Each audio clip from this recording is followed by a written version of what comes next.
basketball, a game of wit, hand-eye coordination, and of course teamwork. Today, we're going to be going over one of the basic elements of the game, the foul shot. Looks like we got our work cut out for this. So, how about going over some introductions? My name is Eric. These used to be smaller. My name is Coach Eric. I've been an avid basketball fan my whole life, playing from the ages of 4 to up to 18 in my recreational leagues and also middle and high school. I also placed 3rd in a Connecticut regional competition for foul shots, so I'd say I'm pretty good at what I do. In addition to that, I also coach our Rockville High School Unified basketball team, as well as the Vernon Special Olympics soccer team. So, you know, I got some credentials under my belt. So, before we get into how to shoot a foul shot, let's go over a quick snippet of the history of the sport. That way you have a brief idea of how the sport came to be and going into the modern era.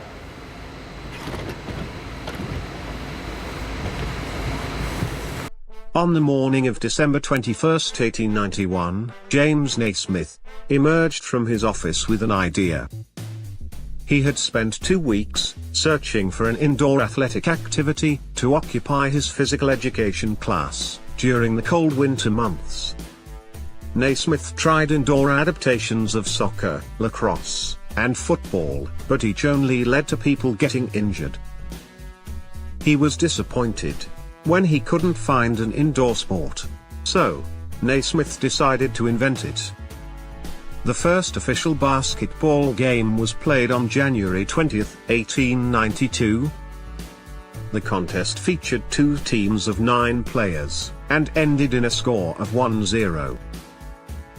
It was far from the current version of basketball, played worldwide today. For example, basketball was originally played with a soccer ball and peach baskets. So, someone had to climb on a ladder each time to get the ball out. Later, to make it easier, a hole was drilled into the bottom of the basket. The original game had only 13 rules, with no dribble, the 3-point line, and a greater tolerance of physical contact. Still, modern basketball is firmly rooted in many of the original rules. Now that we have an idea of the origin of the sport, let's go over what we're going to need to play the game of basketball. At me. Thank you. So, what you're going to need to play the game of basketball is, of course, the basketball. Not only that, you're going to need some comfortable clothing, preferably not khakis and, dress shoes, but you're going to want some basketball shoes, maybe some shorts. Maybe we'll pop into that real quick. Let's do a quick change.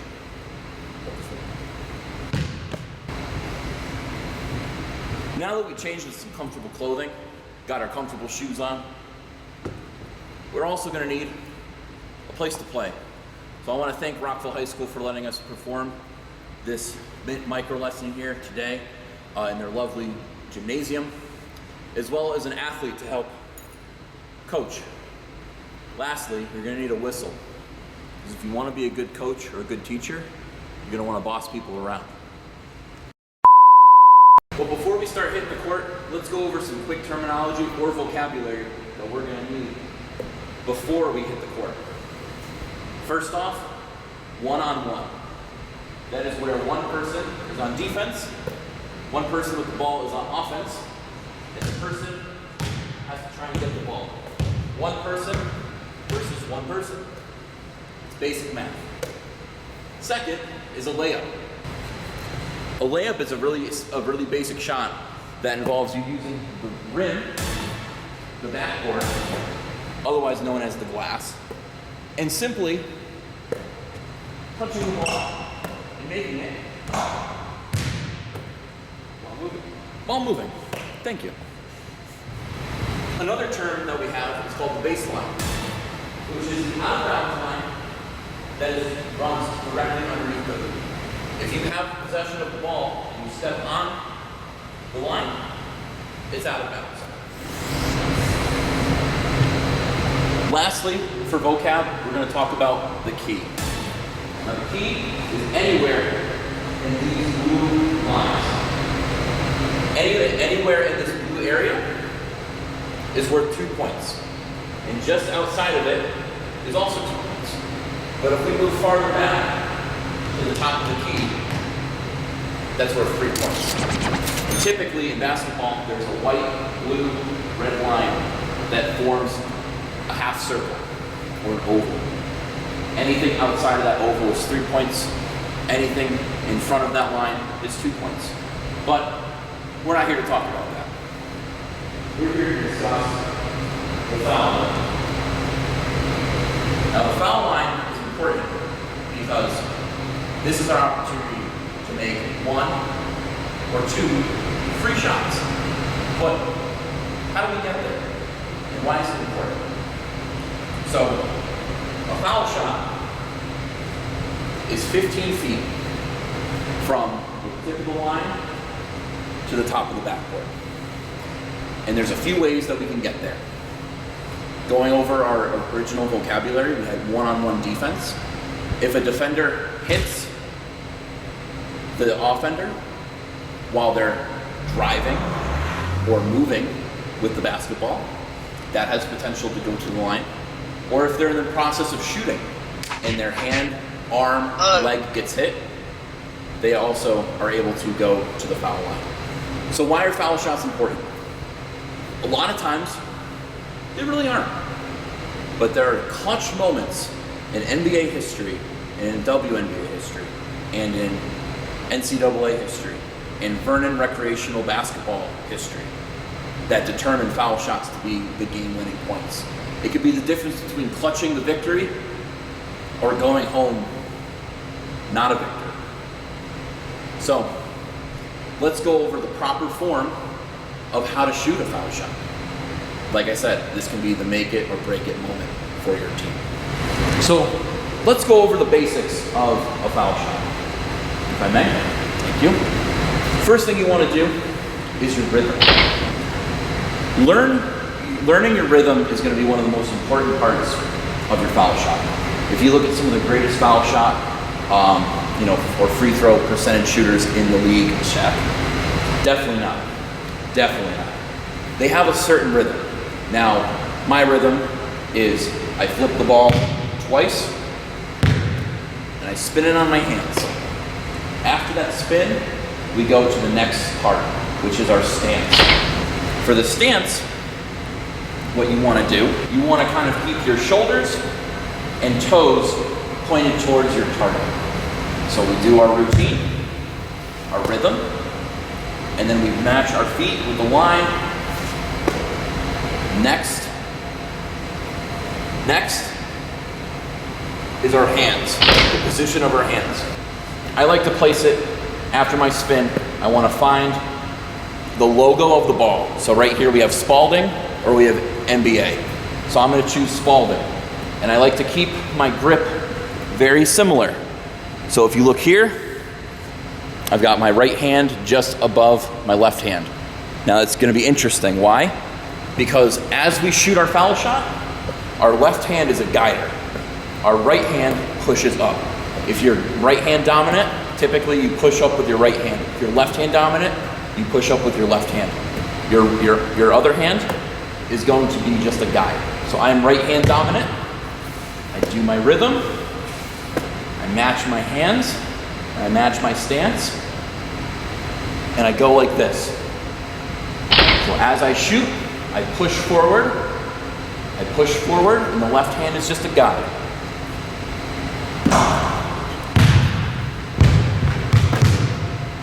And we push forward with our right hand. Boom goes the dynamite. So now, I'm going to show Brandon the step-by-step instructions. I'm going to push us back to half court, and we're going to do some technique drills. The cool thing is you can do it in any order. I like to start with rhythm. So you're going to find your rhythm. What makes you most comfortable? 1, 2, spin of the ball and one dribble. Perfect. Now you want to start with your stance. Feet apart, square with the shoulder, going to the basket. Now you have your arms. Are you right or left hand dominant? Right hand dominant. So you're going to push with your right hand and guide with your left. And then lastly is your follow through. You always want to release at the top and follow through. Let's see how we do. Try again. That was close to me. This is something that I want to always bring forth to any athletes that want to try basketball. This isn't something you can just do willy-nilly. This is something that takes time, practice, patience. It's like any sort of physical activity. So we're going to keep practicing, and we're going to see how far we get, and see if there's any other improvements we can make in a really nice, fast-forward little compilation, starting now.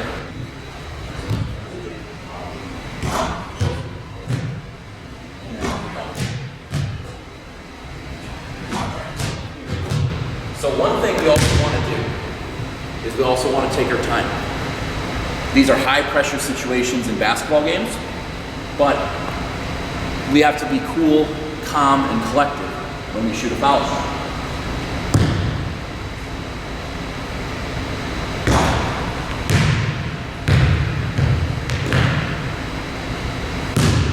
So let's try being calm, cool, and collected and adding to that, and continuing our fast-forward montage.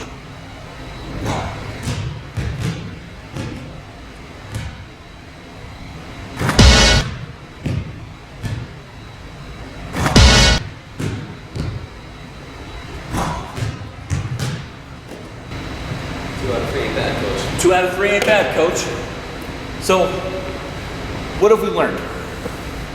Is we want to be calm, cool, and collected while we shoot a foul shot. We also want to make sure our feet and our shoulders line up with the backboard, because we only have 15 feet to work with. Your non-dominant hand is a guide hand.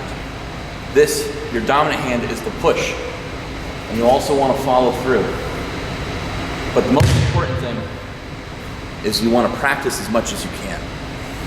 Practice makes perfect.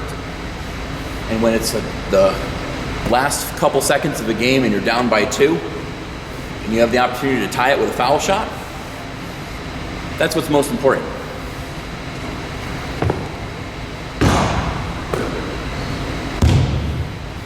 That's what's most important.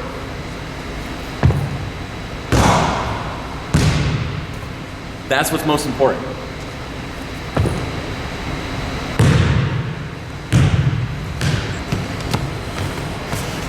All right, so I'm just gonna put it in.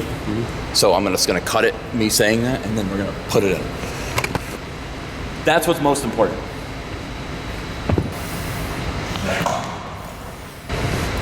Now that we learned how to shoot a foul shot, let's go over our trials. Before we learned how to shoot a foul shot and after. And let's compare the techniques and how things went in the editing room.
So as you can see, our athlete Brandon went from a 10% free throw shooter to a 30% free throw shooter with just a couple basic tips.